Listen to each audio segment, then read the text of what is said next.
Hello students, हम लोग dilute solution की कॉलिगेटिव प्रॉपर्टीज़ पढ़ रहे थे और उसमें हमने शुरू के 3 कॉलिगेटिव प्रॉपर्टीज़ पढ़ ली थी। Relative lowering in vapour pressure, elevation in boiling point and depression in freezing point. और ये कॉलिगेटिव प्रॉपर्टीज़ के हेल्प से हम लोग किसी अननोन सॉल्यूट का मॉलिक्यूलर मास कैसे कैलकुलेट करते हैं, ये बात भी हम लोगों ने कर ली थी। अब नेक्स्ट कॉलिगेटिव प्रॉपर्टी जो है वो है ऑस्मोटिक प्रेशर, और वही आज हमको पढ़ना है। तो जो फोर्थ कॉलिगेटिव प्रॉपर्टी है बेटा, वो है ऑस्मोटिक प्रेशर।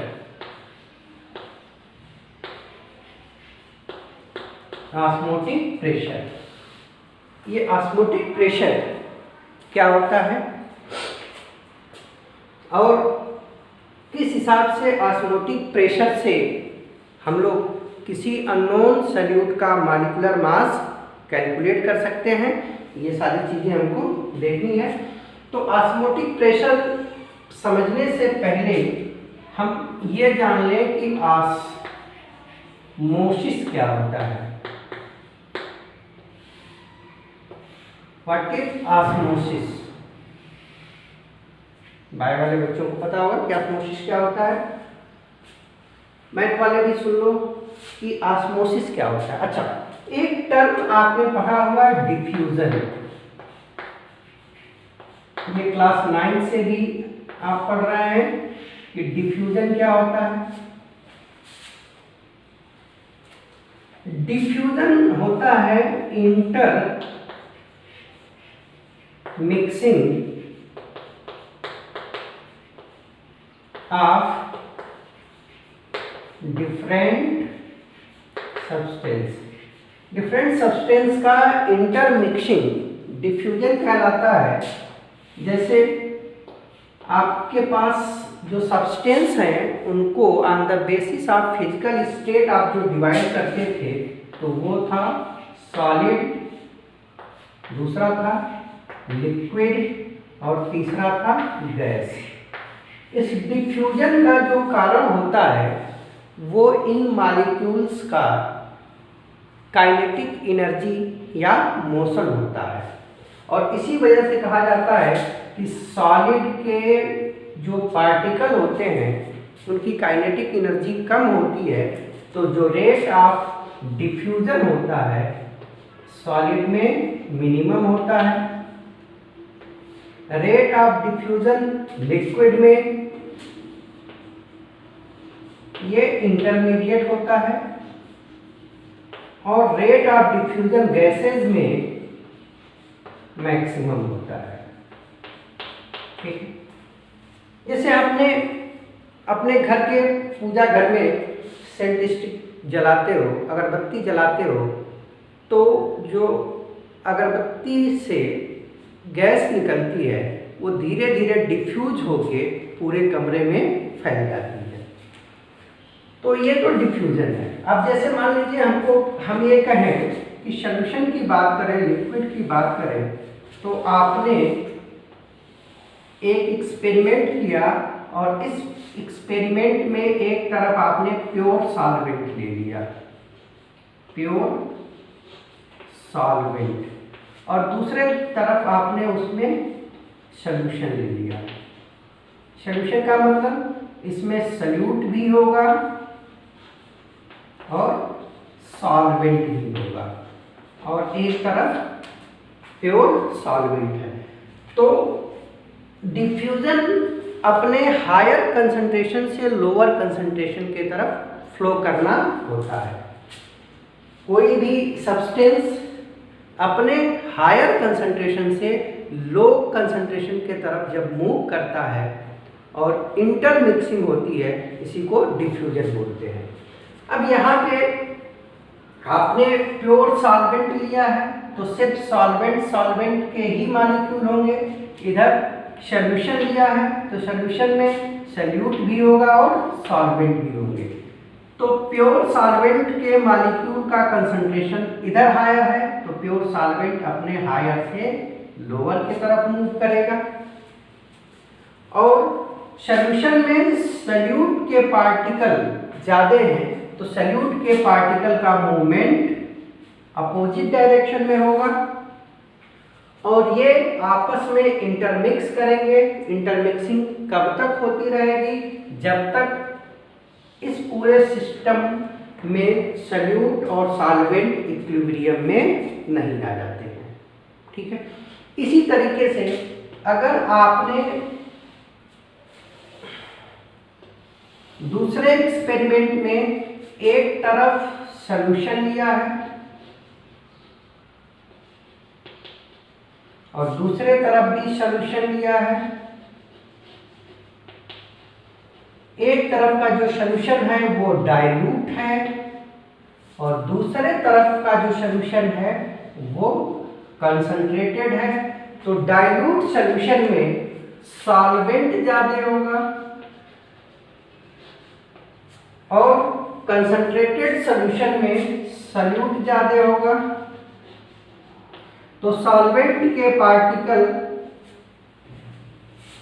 अपने हायर कंसंट्रेशन से लोअर कंसंट्रेशन की तरफ मूव करेंगे और सॉल्यूट के पार्टिकल, सॉल्यूट के मॉलिक्यूल अपने हायर कंसंट्रेशन से लोअर कंसंट्रेशन की तरफ मूव करेंगे और ये इंटरमिक्सिंग होगी। कब तक होगी? जब तक कि सॉल्यूशन इक्विलिब्रियम में नहीं आ जाता है। ठीक है, तो ये डिफ्यूजन है। ठीक, अब तीसरे एक्सपेरिमेंट में आपने फिर से दो सॉल्यूशन लिए जिसका कंसंट्रेशन है C1 और इधर भी सॉल्यूशन लिया जिसका कंसंट्रेशन है C2 और आप ये कह दे रहे हैं कि C1 is greater than C2। तो C1 ग्रेटर है मतलब कि इधर जो सॉल्यूट पार्टिकल हैं इनका अमाउंट ज़्यादा है, कंसंट्रेशन ज़्यादा है और C2 साइड में सॉल्वेंट ज़्यादा है।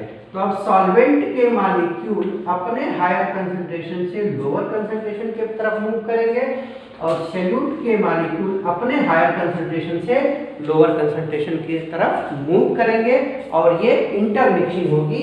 तो ये तीनों ही केस, फर्स्ट, सेकेंड और थर्ड, इन तीनों ही केस में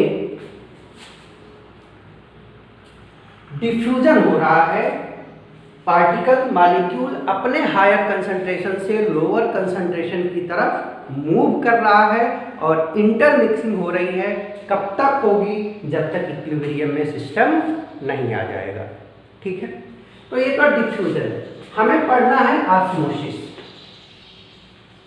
तो ऑस्मोसिस पढ़ने के लिए आप इस सिस्टम को, एक मेम्ब्रेन होती है जिसको बोलते हैं सेमी परमिएबल मेम्ब्रेन,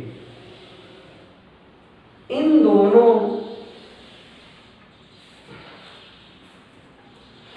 यहाँ पे प्योर सॉल्वेंट और solution, solution dilute, solution concentrated, solution जिसका कंसंट्रेशन अलग अलग है, इन सबको आपने एक मेम्ब्रेन जिसको हम बोलते हैं SPM, सेमी परमिएबल मेम्ब्रेन, ये सेमी परमिएबल मेम्ब्रेन से आपने इनको सेपरेट कर दिया। SPM सेमी परमिएबल मेम्ब्रेन से अगर आपने इनको सेपरेट कर दिया तो सेमी परमिएबल मेम्ब्रेन की एक खास बात ये होती है बेटा कि ये अपने में से सिर्फ सॉल्वेंट को पास होने देता है और सॉल्यूट को ये अपने से पास नहीं होने देता है। किसी भी SPM से सिर्फ सॉल्वेंट के मॉलिक्यूल पास हो सकते हैं लेकिन सॉल्यूट के मॉलिक्यूल पास नहीं हो सकते। ठीक है। तो आपने इन सॉल्यूशन को एसपीएम से सेपरेट कर दिया। अब जैसे ही एसपीएम से सेपरेट किया तो यहाँ जो सॉल्यूट के मॉलिक्यूल मूव कर रहे थे वो मूवमेंट रुक जाएगा। क्यों? क्योंकि एसपीएम अपने से सॉल्यूट के पार्टिकल को मूव नहीं करने देगा। ठीक। अब प्योर सॉल्वेंट में जो सॉल्वेंट के मॉलिक्यूल हैं वो इधर को मूव करेंगे और सॉल्यूशन से भी सॉल्यूट के मॉलिक्यूल सॉल्वेंट के मॉलिक्यूल सॉल्यूशन से भी प्योर सॉल्वेंट की तरफ जाएंगे। मतलब जो अब यहाँ पे मूवमेंट होगा वो सिर्फ सॉल्वेंट मॉलिक्यूल का होगा और सॉल्वेंट मॉलिक्यूल प्योर सॉल्वेंट से सॉल्यूशन की तरफ भी जाएंगे और सॉल्यूशन से प्योर सॉल्वेंट की तरफ भी जाएंगे। लेकिन प्योर सॉल्वेंट वाले साइड में जो सॉल्वेंट के मॉलिक्यूल हैं इनका कंसंट्रेशन ज़्यादा है, तो प्योर सॉल्वेंट से सॉल्यूशन के तरफ जाने की टेंडेंसी ज़्यादा होगी और सॉल्यूशन से प्योर सॉल्वेंट के तरफ सॉल्वेंट मॉलिक्यूल की आने की टेंडेंसी कम होगी। तो यहाँ पे आपको क्या दिख रहा है कि नेट मूवमेंट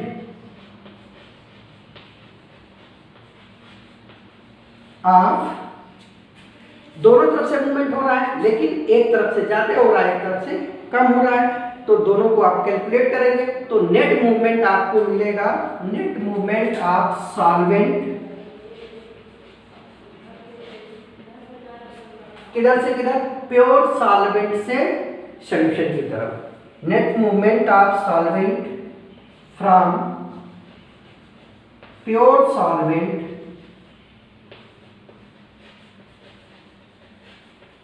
टू सॉल्यूशन।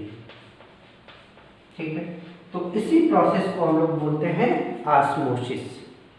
ठीक है। ऑस्मोसिस क्या हो गया कि net movement of solvent particle from pure solvent to solution through SPM is known as osmosis. यहां पे हम क्या बोल सकते हैं, क्या है ऑस्मोसिस? यहां पे बेटा अगर ये एसपीएम नहीं था तो सॉल्वेंट इधर मूव कर रहा था, सॉल्यूट इधर मूव कर रहा था। अब जैसे ही आपने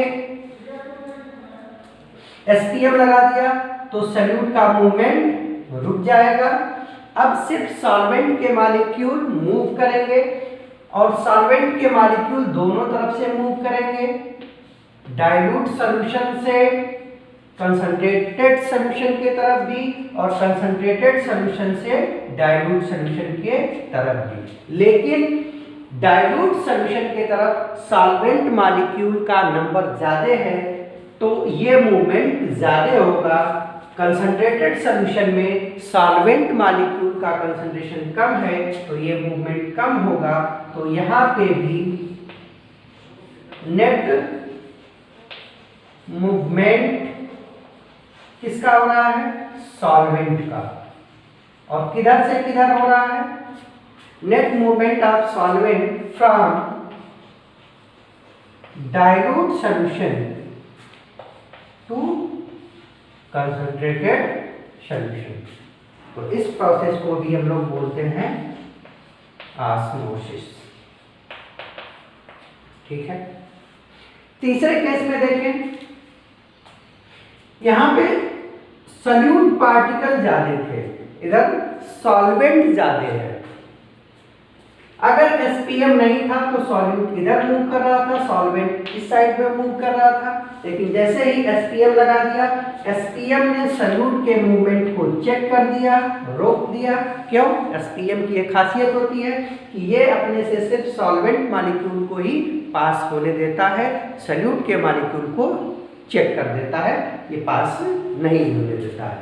अब सॉल्वेंट के मॉलिक्यूल मूव करेंगे, सॉल्यूशन से भी सॉल्यूट के मॉलिक्यूल जो है, सॉल्वेंट के जो मॉलिक्यूल हैं वो भी अपोजिट साइड में मूव करेंगे, लेकिन सॉल्वेंट साइड में या जिस सॉल्यूशन का कंसंट्रेशन कम है उधर सॉल्वेंट के मॉलिक्यूल ज्यादा हैं, तो नेट मूवमेंट इधर की तरफ होगा। तो यहाँ पे भी क्या हो रहा है, net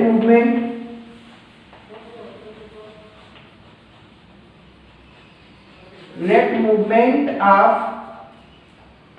solvent particle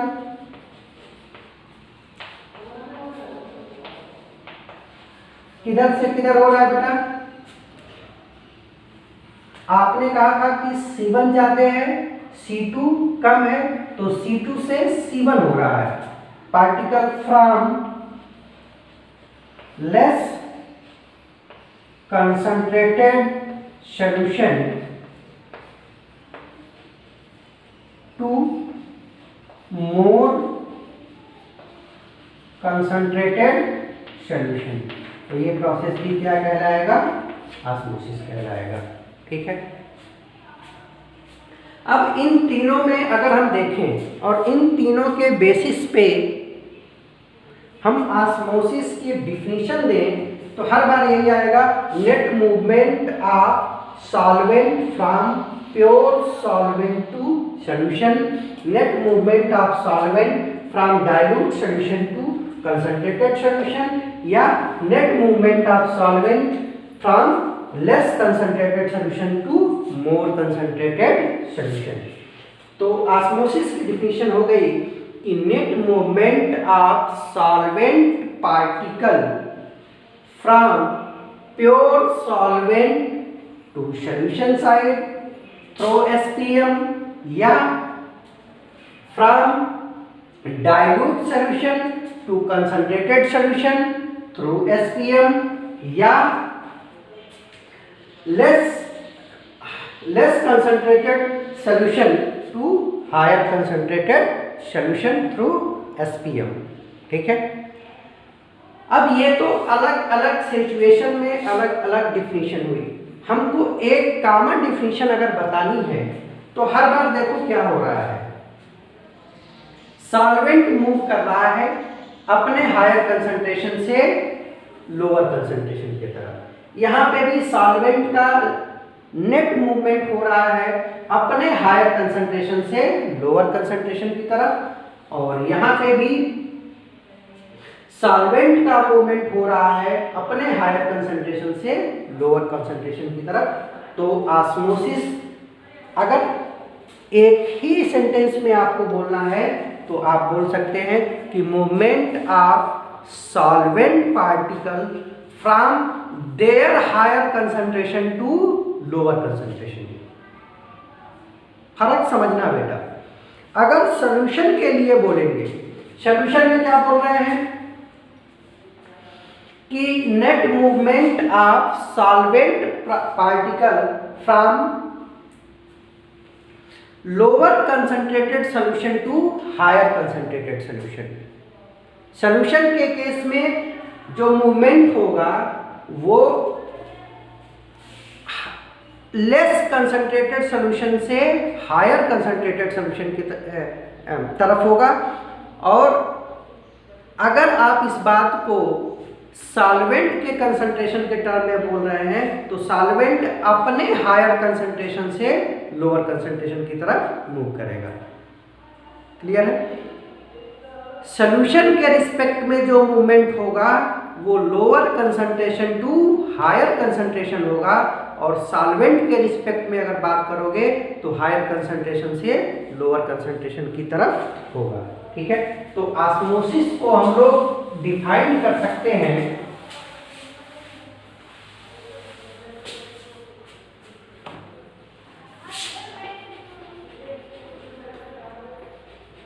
movement of solvent molecules from less concentrated solution to higher concentrated solution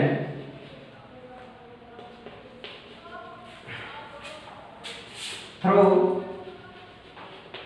SPM, या इसी चीज को हम लोग ये कह सकते हैं कि मूवमेंट ऑफ सॉल्वेंट पार्टिकल या molecules from their higher concentration, खुद के हायर कंसंट्रेशन से their higher concentration to lower concentration. तो सॉल्वेंट अपने हायर कंसंट्रेशन से लोअर कंसंट्रेशन की तरफ मूव करेगा, या सॉल्यूशन के रिस्पेक्ट में बात करोगे तो सॉल्वेंट लो कंसंट्रेटेड सॉल्यूशन से हाई कंसंट्रेटेड सॉल्यूशन की तरफ मूव करेगा। क्लियर है? अब कुछ बातें ऑस्मोसिस के लिए, कि ऑस्मोसिस का जो प्रोसेस होता है वो सॉल्यूशन में ही होता है, सॉल्यूशन में ही ऑस्मोसिस हो सकता है। ये पहला पॉइंट हो गया। दूसरा पॉइंट कि ऑस्मोसिस होने के लिए एसपीएम सेमी परमिएबल मेम्ब्रेन का होना जरूरी है। बिना एसपीएम के ऑस्मोसिस नहीं होगा। तीसरा पॉइंट कि आप चाहो तो ये जो ऑस्मोसिस का प्रोसेस हो रहा है इस प्रोसेस को रोक सकते हो। कैसे रोक सकते हैं वो अभी हम बात करेंगे। तो आप इस ऑस्मोसिस के प्रोसेस को रोक सकते हो, इवन आप चाहो तो रिवर्स कर सकते हो, क्योंकि ये ऑस्मोसिस का जो प्रोसेस है ना बेटा, ये स्पॉन्टेनियस है, ये स्पॉन्टेनियस मूवमेंट है, इसमें आपको कुछ करने की जरूरत नहीं है, ये अपने आप होता है। ठीक है? तो अपने आप जो ऑस्मोसिस हो रहा है, सॉल्वेंट लोअर कंसंट्रेटेड सॉल्यूशन से हायर कंसंट्रेटेड सॉल्यूशन की तरफ मूव कर रहा है, इस प्रोसेस को आप रोक भी सकते हो और इसको रिवर्स भी कर सकते हो। जैसे इस केस में कहें तो सॉल्वेंट जो है वो डाइल्यूट सॉल्यूशन से कंसंट्रेटेड सॉल्यूशन की तरफ मूव कर रहा है, तो आप इस मूवमेंट को रोक भी सकते हो या इस मूवमेंट को रिवर्स भी कर सकते हो, उल्टा हो सकता है। ठीक है? तो ये कुछ बेसिक बातें थी ऑस्मोसिस के लिए। अब एसपीएम सेमी परमिएबल मेम्ब्रेन, जैसे आपने पढ़ा होगा कि मेम्ब्रेन तीन तरह की होती है। एक होती है इम्परमिएबल, जो अपने से किसी को नहीं जाने देती है। दूसरी होती है परमिएबल, जो अपने से सॉल्यूट को भी पास हो जाने देगी और सॉल्वेंट को भी, और सेमी परमिएबल जो सिर्फ सॉल्वेंट को जाने देगी और सॉल्यूट को जाने नहीं देगी। ठीक है? अब इसके बाद हमने ऑस्मोसिस समझ लिया, तो अब समझते हैं कि ऑस्मोटिक प्रेशर क्या होता है। ऑस्मोटिक प्रेशर क्या होता है? ऑस्मोटिक प्रेशर समझने के लिए हम एक छोटा सा एक्सपेरिमेंट करते हैं। मान लीजिए आपने एक बीकर लिया और इस बीकर में आपने प्योर सॉल्वेंट रख दिया। ठीक है? प्योर सॉल्वेंट रख दिया। आपने एक अरेंजमेंट बनाया, ये ट्यूब है और इस ट्यूब में आपने एक फनल लगा दिया और इस फनल के मुंह पे आपने एसपीएम लगा रखा है। ठीक है? यहां पे आपने प्योर सॉल्वेंट भर रखा है, इसके अंदर प्योर सॉल्वेंट है। यहाँ पे आपने ये SPM लगा दिया है, ये प्योर सॉल्वेंट है,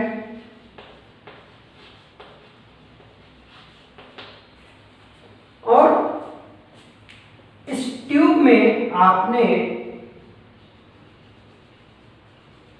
सॉल्यूशन भर रखा है, ये सॉल्यूशन भरा हुआ है। ठीक है, यहां तक आपने सॉल्यूशन भर रखा है, ये SPM लगा हुआ है। और जैसे ही आपने इसको इसके अंदर डिप किया तो उस टाइम को बोलेंगे T बराबर 0। T बराबर 0 पे आप ये मान लीजिए कि इस सॉल्यूशन का जो हाइट है या लेवल है वो पॉइंट A तक है। ठीक है, आपने इनिशियली इसमें A पॉइंट तक इसको रखा था। ठीक, अब अंदर इस ट्यूब के अंदर कंसंट्रेशन ज्यादा है और बाहर प्योर सॉल्वेंट है। आपने यहाँ पे SPM लगा रखा है, सॉल्यूट के पार्टिकल बाहर नहीं आ सकते हैं इससे।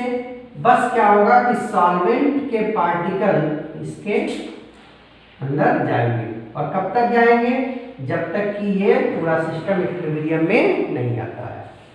कहने का मतलब कि ये जो सॉल्वेंट के पार्टिकल हैं ये इसमें ऊपर की तरफ जाएंगे, और जाएंगे कब तक जाएंगे? जब तक कि इनके बीच में इक्विलिब्रियम नहीं आ जाता है। तो T इक्विलिब्रियम तक ये मूवमेंट होता रहेगा। और अगर सॉल्वेंट के पार्टिकल जा रहे हैं तो इसका लेवल भी बढ़ेगा। भाई वाटर मॉलिक्यूल या सॉल्वेंट मॉलिक्यूल अंदर जा रहा है तो इसका लेवल बढ़ेगा। और सपोज करिए कि T बराबर T इक्विलिब्रियम, जिस समय ऑस्मोसिस का प्रोसेस रुक गया तो रुकने के बाद ये लेवल हो गया है B। ठीक है, तो ये डिफरेंस आप निकाल लेंगे, और ये डिफरेंस सपोज करिए H है।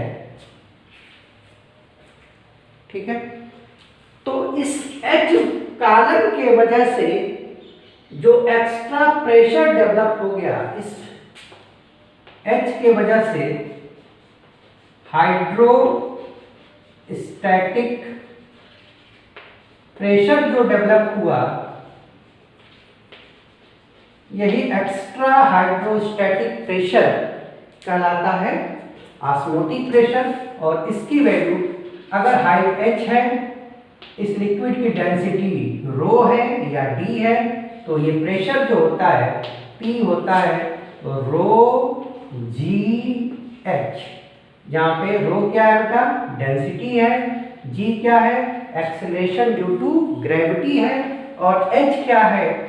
ऑस्मोसिस शुरू होने से लेके और जब तक रुक नहीं गया इसके कॉलम में कितना इंक्रीमेंट हुआ, कितना कॉलम ये बढ़ गया, वो हो गया H।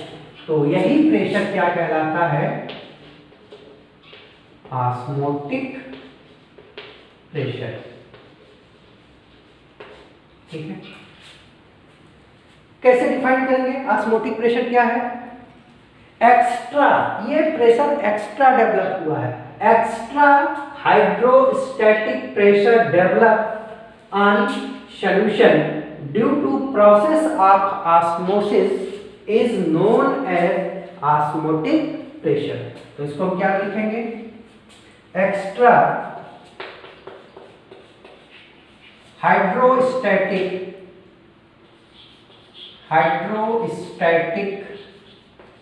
Pressure develop on solution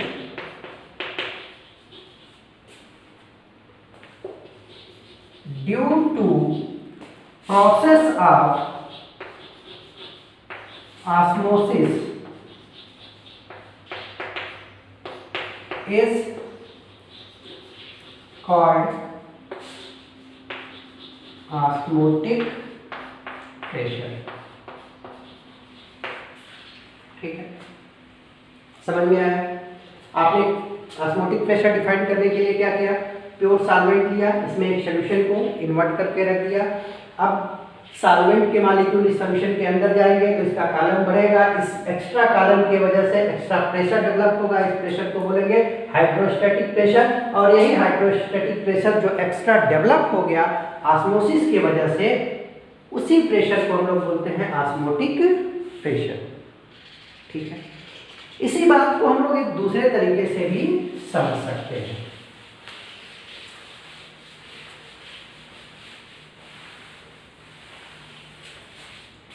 जैसे मान लीजिए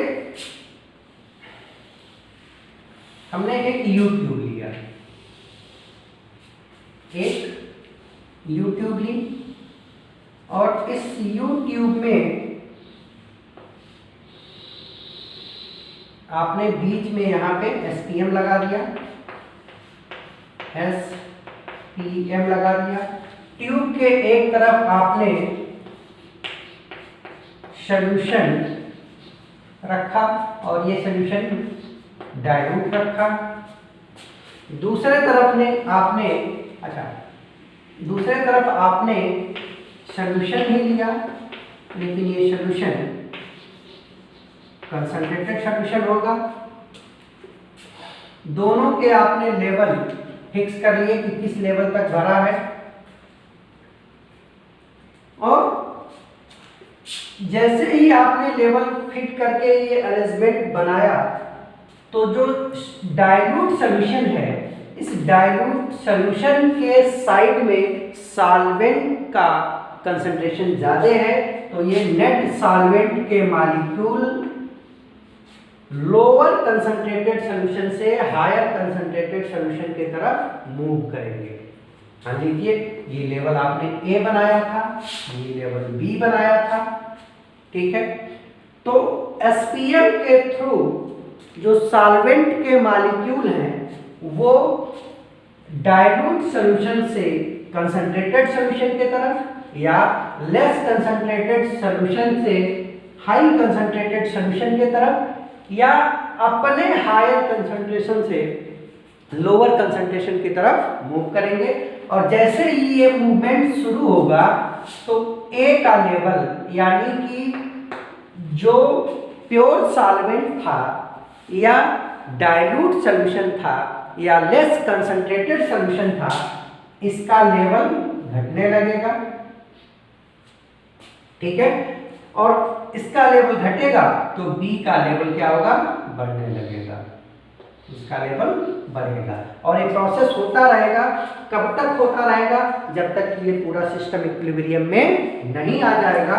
और इक्विलिब्रियम के बाद आप सपोज करिए कि ये लेवल बढ़ के कितना आ गया, बी डैश तक आ गया, तो एच हाइट बढ़ गई। और इस एच हाइट, इस लिक्विड जो बढ़ा हुआ है, उसके वजह से जो प्रेशर होगा वो होगा रो जी एच, और यही प्रेशर कहलाएगा ऑस्मोटिक प्रेशर।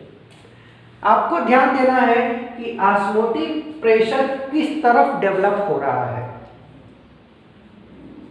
किस तरफ ऑस्मोटिक प्रेशर डेवलप हो रहा है, डाइल्यूट सॉल्यूशन की तरफ डेवलप हो रहा है कि कंसंट्रेटेड सॉल्यूशन की तरफ। तो आपको दिखाई दे रहा है साफ साफ कि ये जो एक्स्ट्रा प्रेशर डेवलप होगा वो हमेशा किस साइड में डेवलप होगा, हाई कंसंट्रेटेड सॉल्यूशन की तरफ या कंसंट्रेटेड सॉल्यूशन की तरफ या सॉल्यूशन की तरफ।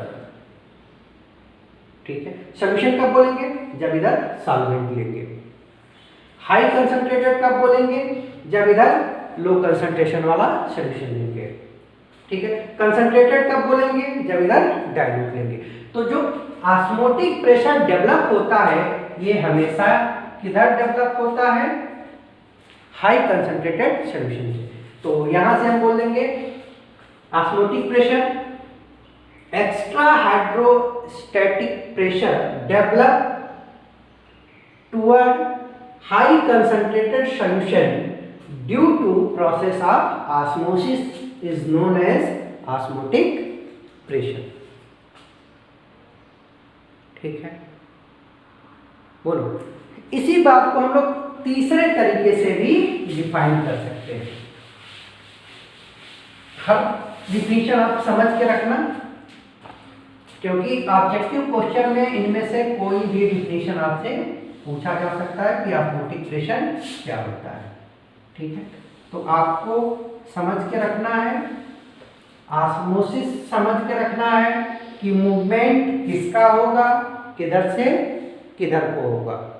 ठीक है, और ऑस्मोटिक प्रेशर क्या होता है, किधर डेवलप होता है और इसको कैसे डिफाइन करते हैं। फिर हमने वही काम किया, इधर हमने मान लीजिए प्योर सॉल्वेंट ले लिया और इसका लेवल यहाँ पे हमने ए रख दिया। इधर हमने सॉल्यूशन लिया,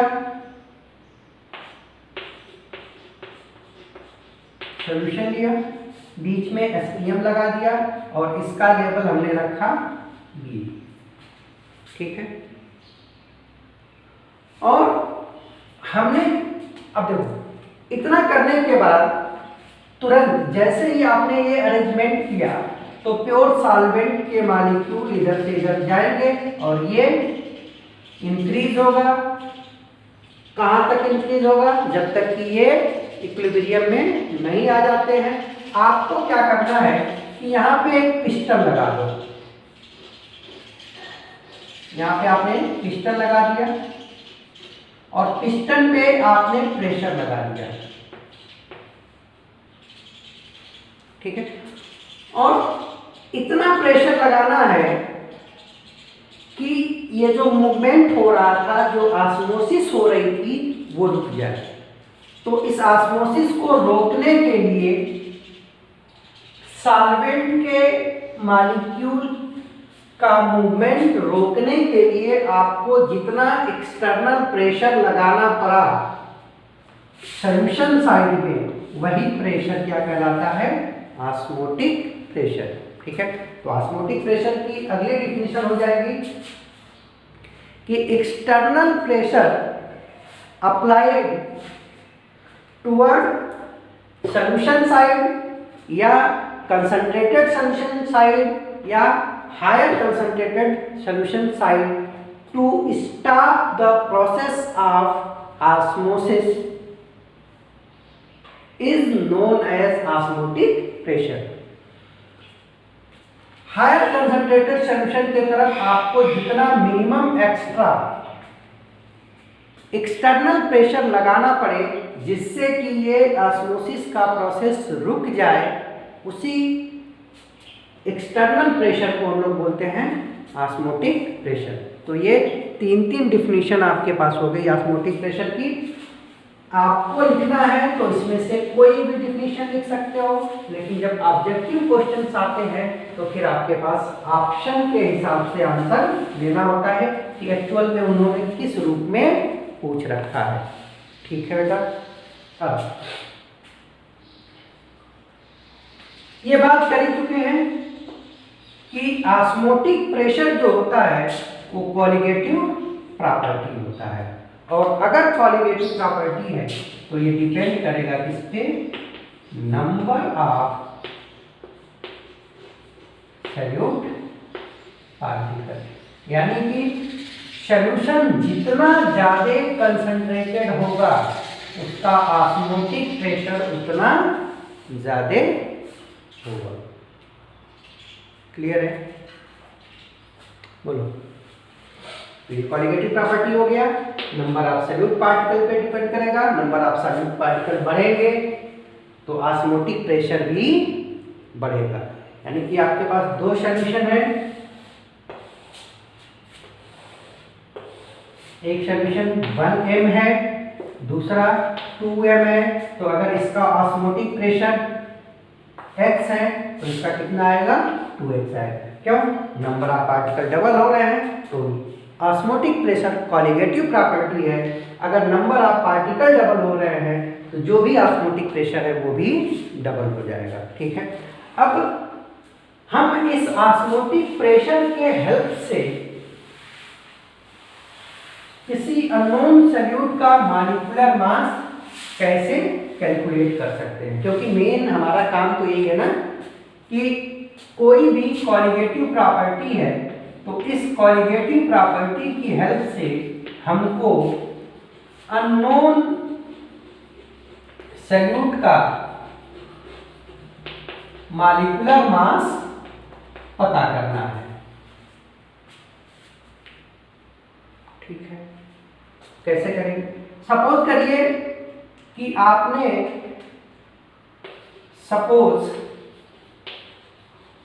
आपने कोई अननोन सॉल्यूट है जिसका वेट WB है, इसका मॉलिक्यूलर मास MB है, इसको आपने सॉल्वेंट में डिसॉल्व करके V लीटर सॉल्यूशन बनाया, तो इस सॉल्यूशन का कुछ ऑस्मोटिक प्रेशर होगा और इस ऑस्मोटिक प्रेशर के हेल्प से आपको इस अननोन सॉल्यूट का मॉलिक्यूलर मास पता करना है। कैसे करेंगे? ठीक है, तो एक साइंटिस्ट थे जिनका नाम था वान हाफ। साइंटिस्ट का नाम था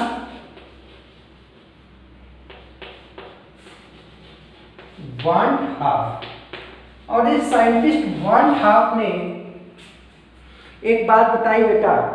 वान हाफ ने यह बताया कि जो हमारे पास आइडियल गैस इक्वेशन आपने पढ़ा है, PV = nRT होता है, और आपको पता है ना बेटा कि इस आइडियल गैस इक्वेशन में P क्या होता है?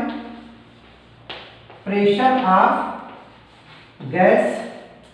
V क्या होता है? Volume of container. कंटेनर क्यों?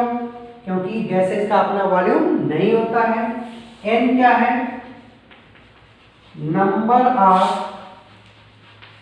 Moles of gas. R क्या है? यूनिवर्सल गैस कांस्टेंट, और इसकी वैल्यू होती है 0.0821। और T क्या है? टेम्परेचर है, और टेम्परेचर रखेंगे किसमें? केल्विन में। ठीक है, तो वान हाफ ने बताया कि जो आइडियल गैस इक्वेशन है, इस आइडियल गैस इक्वेशन को हम लोग डाइल्यूट सॉल्यूशन के, ध्यान रखना, सिर्फ डाइल्यूट सॉल्यूशन के लिए अप्लाई कर सकते हैं। वान हाफ ने यह बताया बेटा कि जो आइडियल गैस इक्वेशन है, इस आइडियल गैस इक्वेशन को हम लोग डाइल्यूट सॉल्यूशन के ऊपर भी अप्लाई कर सकते हैं, तो यही सॉल्यूशन हो जाएगा। अब अगर आइडियल गैस इक्वेशन को आप डाइल्यूट सॉल्यूशन पे अप्लाई कर रहे हो, तो यहाँ पे जो प्रेशर ऑफ गैस है, अब ये प्रेशर ऑफ गैस ना होके ये हो जाएगा ऑस्मोटिक प्रेशर, और अब इसको P से ना रिप्रेजेंट करके इसको हम लोग करेंगे पाई से रिप्रेजेंट। ठीक है, वॉल्यूम ऑफ कंटेनर जो था वो अब हो जाएगा volume of solution. Volume of solution. इसी तरीके से जो number of moles of gas थे, अब वो number of moles of gas न रह के अब हो जाएंगे number of moles of solute. ये हो जाएगा number of moles of solute. ठीक है, R अब भी वही रहेगा और T भी वही रहेगा। ठीक है, तो इस इक्वेशन को अब हम लोग डाइल्यूट सॉल्यूशन पे अप्लाई कर सकते हैं, और अब यहाँ पे P के जगह पे हम लोग क्या लिखेंगे? पाई V N R T। ठीक है, तो पाई बराबर क्या हो जाएगा बेटा? पाई बराबर हो जाएगा N R T upon V, इधर आ जाएगा V। ठीक है, और आपको पता है, हमने आपको बताया कि N क्या है? Number of moles of solute, और V क्या है? Volume of solution. तो number of moles of solute divided by volume of solution, आपको ध्यान हो तो इसी को हम लोग बोलते थे मोलरिटी या कंसंट्रेशन। तो N/V ये हो जाता है मोलरिटी और यहाँ पे हम लोग लिखेंगे C। तो पाई बराबर हो जाएगा CRT। और इस फार्मूले से हम लोग किसी भी सॉल्यूशन का ऑस्मोटिक प्रेशर कैलकुलेट कर सकते हैं। यहाँ पे C क्या है, उस सॉल्यूशन की मोलरिटी है। कैसे निकालेंगे, number of moles absolute NB upon volume of solution. R क्या है, यूनिवर्सल गैस कांस्टेंट, इसकी वैल्यू रखेंगे 0.0821। T क्या है, वो टेम्परेचर है जिस पे हम लोग ये कैलकुलेट कर रहे हैं।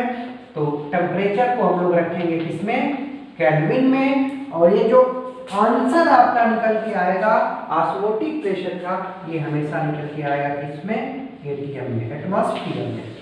प्रेशर है ना, तो ऑस्मोटिक प्रेशर, प्रेशर की यूनिट आएगी तो ये आएगा ATM में। ध्यान रखना इस फार्मूले में आप C मोलरिटी है, R यूनिवर्सल गैस कांस्टेंट, या इसको अब गैस कांस्टेंट ना बोल के आप बोल सकते हैं सॉल्यूशन कांस्टेंट। सॉल्यूशन कांस्टेंट, इसकी वैल्यू ये रखेंगे, T को केल्विन में रखेंगे, तो जो पाई की वैल्यू निकल के आएगी वो ATM में निकल के आएगी। ठीक है, तो इस तरह से हम लोग ऑस्मोटिक प्रेशर किसी भी सॉल्यूशन का निकाल सकते हैं। अच्छा, ये तो किसी एक सॉल्यूशन का। अगर मान लीजिए अगर आपके पास दो सॉल्यूशन है जिसका कंसंट्रेशन C1 है, C2 है, और इनको SPM से सेपरेट किया गया है, तो यहाँ का ऑस्मोटिक प्रेशर कितना होगा, तो ये होगा C1 माइनस C2 और RT। ठीक है, और आप ये मान के चल रहे हैं कि C1 is greater than C2। ठीक है, तो ये ऑस्मोटिक प्रेशर होगा और ये किस साइड में डेवलप होगा, टुवर्ड मोर कंसंट्रेटेड सॉल्यूशन। तो ये मोर कंसंट्रेटेड सॉल्यूशन की तरफ डेवलप होगा। ठीक है, तो इस फार्मूले से आप ऑस्मोटिक प्रेशर निकाल सकते हैं। अब अगला हमारा उद्देश्य है मॉलिक्यूलर मास निकालना। तो कैसे निकालेंगे मॉलिक्यूलर मास, उसी फार्मूले को थोड़ा सा आगे बढ़ाएंगे। हमारे पास फार्मूला है क्या बेटा, पाई इक्वल टू CRT बढ़ाओ इसको। C क्या है, NB upon V RT। NB कैसे निकालते हो, WB upon MB into V, ये हो जाएगा RT। MB आपको निकालना है, MB इधर ले जाओ, तो MB बराबर क्या हो जाएगा, WB RT upon pi into V। ठीक है, तो ये किसी अननोन सॉल्यूट का मॉलिक्यूलर मास निकाल सकते हैं। इस फार्मूले में WB weight of unknown solute है, R यूनिवर्सल गैस कांस्टेंट है, T टेम्परेचर है, पाई उस सॉल्यूशन का ऑस्मोटिक प्रेशर है, और V क्या है, सॉल्यूशन का वॉल्यूम है। ठीक है, तो ये आप इससे किसी अननोन सॉल्यूट का मॉलिक्यूलर मास निकाल सकते हैं। अब मॉलिक्यूलर मास निकालने के लिए हमारे पास चार तरीके हो गए। किसी अननोन सॉल्यूट का मॉलिक्यूलर मास निकालना है तो हमारे पास चार तरीके हैं। पहला है relative lowering in vapour pressure, P0 minus P upon P0। दूसरा है एलिवेशन इन बॉइलिंग पॉइंट। तीसरा है डिप्रेशन इन फ्रीजिंग पॉइंट। और चौथा है उसका ऑस्मोटिक प्रेशर। ठीक है, तो किसी अननोन सॉल्यूट का मॉलिक्यूलर मास हम लोग इस 4 तरीकों से निकाल सकते हैं। आपसे एक क्वेश्चन पूछा जाता है कि इन चारों तरीकों में से सबसे बढ़िया तरीका कौन है किसी अननोन सॉल्यूट का मॉलिक्यूलर मास निकालने के लिए, स्पेशली अगर वो कोई बायोमॉलिक्यूल है। बायोमॉलिक्यूल मतलब प्रोटीन है, किसी प्रोटीन का मॉलिक्यूलर मास आपको निकालना है, किसी अमीनो एसिड का मॉलिक्यूलर मास निकालना है, किसी पॉलीमर का मॉलिक्यूलर मास निकालना है, तो आप इन चारों में से किस कॉलिगेटिव प्रॉपर्टी का यूज करेंगे और क्यों? देखो बेटा, relative loading in vapour pressure, vapour pressure वाला एक्सपेरिमेंट भी आप रूम टेम्परेचर पे नहीं कर सकते, ज़्यादा एक्यूरेट नहीं आएगा। एलिवेशन इन बॉइलिंग पॉइंट, इसके लिए हमको उस सॉल्यूट के बॉइलिंग पॉइंट तक जाना पड़ेगा, बहुत हाई टेम्परेचर रखना पड़ेगा, रूम टेम्परेचर पे नहीं होगा। इसके लिए हमको फ्रीज करना पड़ेगा। एक यही कॉलिगेटिव प्रॉपर्टी है जिसको आप रूम टेम्परेचर पे परफॉर्म कर सकते हो। तो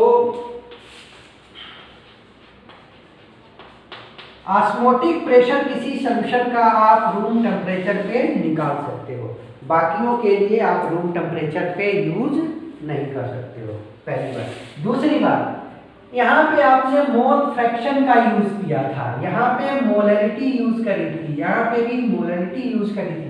इसमें आप मोलरिटी निकालना है और मोलरिटी कैलकुलेट करना आसान होता है। तो यहाँ पे आप यूज कर रहे हैं मोलरिटी। तो इन दो वजह से ऑस्मोटिक प्रेशर का जो मेथड है किसी अननोन सॉल्यूट का मॉलिक्यूलर मास निकालने के लिए वो ज़्यादा सही होता है। क्यों? क्योंकि आप किसी सॉल्यूशन का ऑस्मोटिक प्रेशर रूम टेम्परेचर पे कैलकुलेट कर सकते हो, और दूसरा ऑस्मोटिक प्रेशर के कैलकुलेशन में आप मोलरिटी की जगह पे मोलरिटी यूज करते हो। तो इस वजह से इन चारों में से सबसे बढ़िया बेस्ट मेथड क्या है? Osmotic pressure.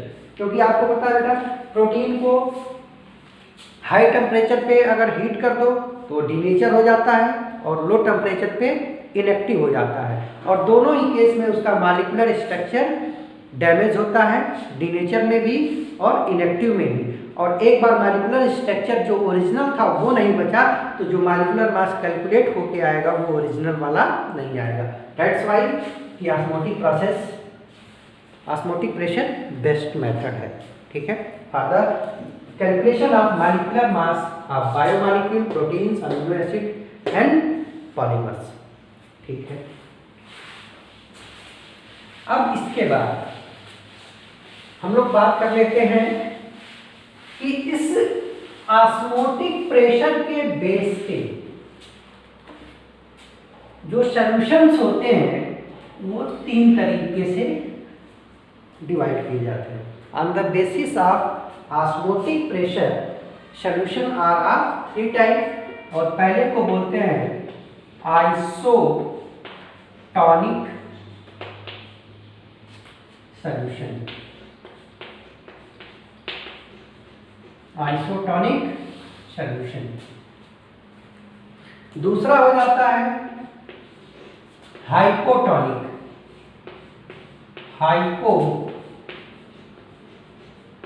सॉल्यूशन, और तीसरा है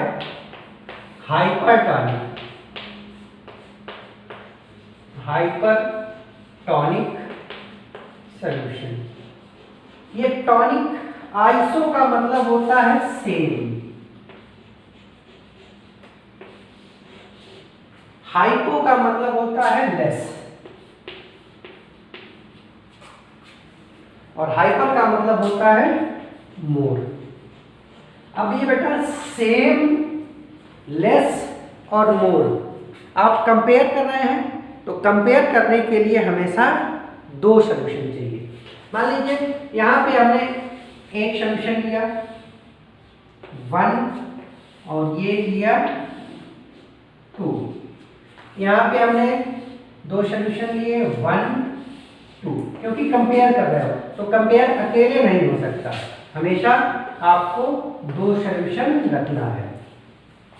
ठीक है, 1 2 1 2।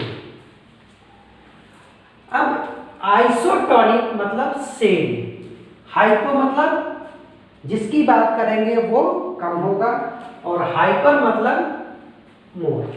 हम ये मान लें कि हमारा 1 हर केस में स्टैंडर्ड सॉल्यूशन है, आपको कोई एक स्टैंडर्ड सॉल्यूशन जिससे कंपेयर करना है वो लेके चलना है। तो 1 क्या है, स्टैंडर्ड सॉल्यूशन है, 1 क्या है, स्टैंडर्ड सॉल्यूशन लिया गया है। टॉनिक का मतलब यहाँ पे है ऑस्मोटिक प्रेशर से।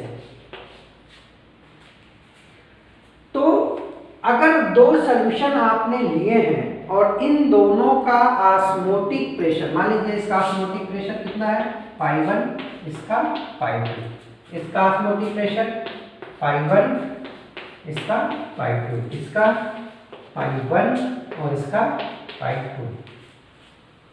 ठीक है, iso same tonic osmotic pressure. तो ऐसे दो सॉल्यूशन जिनका ऑस्मोटिक प्रेशर सेम हो वो कहलाते हैं आइसोटोनिक सॉल्यूशन। तो आइसोटोनिक सॉल्यूशन होने के लिए जरूरी है कि इन दोनों का ऑस्मोटिक प्रेशर क्या हो, सेम हो। अगर ऐसी कंडीशन है तो ऐसे सॉल्यूशन को हम लोग बोलेंगे आइसोटोनिक सॉल्यूशन। ठीक है, तो this is the primary condition for a solution to being isotonic. अगर दो सॉल्यूशन का ऑस्मोटिक प्रेशर सेम है तो ऐसे सॉल्यूशन को हम लोग बोलते हैं आइसोटोनिक सॉल्यूशन। ठीक है, इसको जरा और आगे बढ़ाओ। मान लो हमने यहाँ का टेम्परेचर T1 रखा था, यहाँ का टेम्परेचर T2 है, यहाँ का कंसंट्रेशन C1 है, यहाँ का कंसंट्रेशन C2 है। तो π1 कितना हो जाएगा बेटा, C1 R T1 I equal to CRT। हम लोग पढ़ चुके हैं कि पाई इक्वल टू क्या होता है, CRT। तो π1 कितना हो जाएगा, C1 R कांस्टेंट है T1, और π2 कितना हो जाएगा, C2 R T2। ठीक है, R से R कैंसिल हो गया, तो C1 T1 बराबर C2 T2। ये भी होता है कंडीशन फॉर आइसोटोनिक सॉल्यूशन। ठीक है, अगर आप ये मान लो कि ये दोनों एक्सपेरिमेंट एक ही टेम्परेचर पे हो रहे हैं, यानी कि T1 बराबर T2 बराबर T, तो फिर T1 और T2 कैंसिल हो जाएंगे, तो ये हो जाएगा C1 अपॉन C2। ठीक है, तो this is the secondary condition. Isotonic आप हमेशा ये नहीं बोल सकते हैं कि कंसंट्रेशन सेम होगा। आइसोटोनिक का मतलब ये है कि उनका ऑस्मोटिक प्रेशर सेम होगा। हाँ, अगर आपने ये दोनों सॉल्यूशन एक ही टेम्परेचर पे रखे हैं तो इनका कंसंट्रेशन भी सेम होगा। क्लियर है ना? आइसोटोनिक मतलब ऑस्मोटिक प्रेशर का सेम होना, जरूरी नहीं है कि कंसंट्रेशन सेम होगा। कंसंट्रेशन सेम उस केस में हो जाएगा जब दोनों का टेम्परेचर सेम रखेंगे। ठीक है, ऑब्जेक्टिव में आपसे ये घुमा के पूछ सकते हैं कि आइसोटोनिक मतलब कंसंट्रेशन सेम, नहीं, कोई जरूरी नहीं है। ठीक है, हाँ, ये जरूरी कब हो जाएगा, जब दोनों का टेम्परेचर सेम रखेंगे। तो ऐसे सॉल्यूशन को हम लोग बोलते हैं आइसोटोनिक सॉल्यूशन। जैसे हम आपको बताएं एग्जांपल कि जो हमारा ब्लड सेल होता है, ब्लड सेल ये 0.9% एक्वस NaCl सॉल्यूशन के आइसोटॉनिक होता है। और अगर दो आइसोटॉनिक सॉल्यूशन है, इन आइसोटॉनिक सॉल्यूशन को आपने एक SPM से सेपरेट कर दिया तो इधर जितना ऑस्मोटिक प्रेशर है इधर भी उतना ही ऑस्मोटिक प्रेशर है, इसमें कोई मूवमेंट नहीं होगा, ऑस्मोसिस नहीं होगा। दो आइसोटॉनिक सॉल्यूशन के बीच में कोई प्रोसेस ऑफ ऑस्मोसिस नहीं होता है, ठीक है। और जो अपनी ब्लड सेल्स हैं वो 0.9% NaCl ये वेट अपॉन वॉल्यूम के आइसोटॉनिक होता है। इसीलिए बेटा जो इंजेक्शंस होते हैं उनका हम लोग concentration 0.9 saline, normal saline water जो होता है वो 0.9% होता है, और इसीलिए वो ब्लड सेल्स में हम इंट्रावेनस लगा देते हैं क्योंकि कोई ऑस्मोसिस नहीं होगी, ठीक है। अब बात करते हैं हाइपोटॉनिक सॉल्यूशन की। हाइपो मतलब लेस, तो जिसका आप बात कर रहे हैं इसका ऑस्मोटिक प्रेशर कम होगा जो भी आपने स्टैंडर्ड सॉल्यूशन लिया है, तो ऐसे सॉल्यूशन को बोलते हैं हाइपोटॉनिक सॉल्यूशन। यानी कि जो स्टैंडर्ड है π1 है ये ज़्यादा होगा और π2 कम होगा। तो ऐसा सॉल्यूशन जिसका ऑस्मोटिक प्रेशर स्टैंडर्ड सॉल्यूशन से कम है तो इस सॉल्यूशन को हम बोलेंगे हाइपोटॉनिक सॉल्यूशन।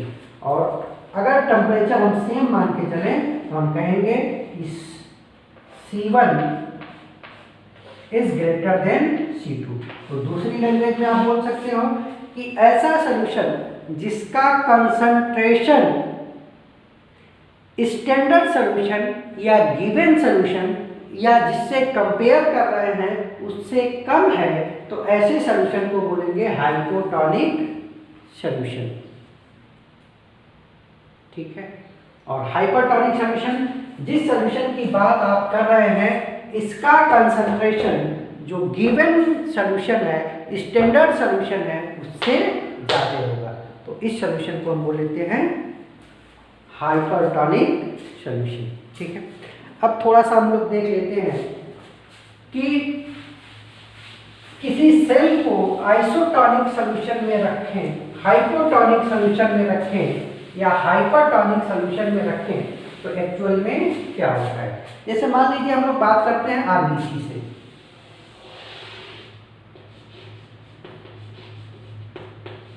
तो जो हमारा RBC होता है बेटा वो 0.9 normal saline water NaCl solution से आइसोटॉनिक होता है। अब मान लीजिए इस RBC को आपने एक ऐसे नमक के सॉल्यूशन में रख दिया जिसका कंसंट्रेशन भी 0.9 है, तो ये दोनों आइसोटॉनिक होंगे, ठीक है। और आइसोटॉनिक सॉल्यूशन में यहाँ पे कोई मूवमेंट नहीं होगा, तो ना तो वाटर अंदर जाएगा ना तो वाटर बाहर आएगा, कोई ऑस्मोसिस नहीं होगी, तो ये हो गया नो ऑस्मोसिस, ठीक है। अब सेकेंड केस में आपने क्या किया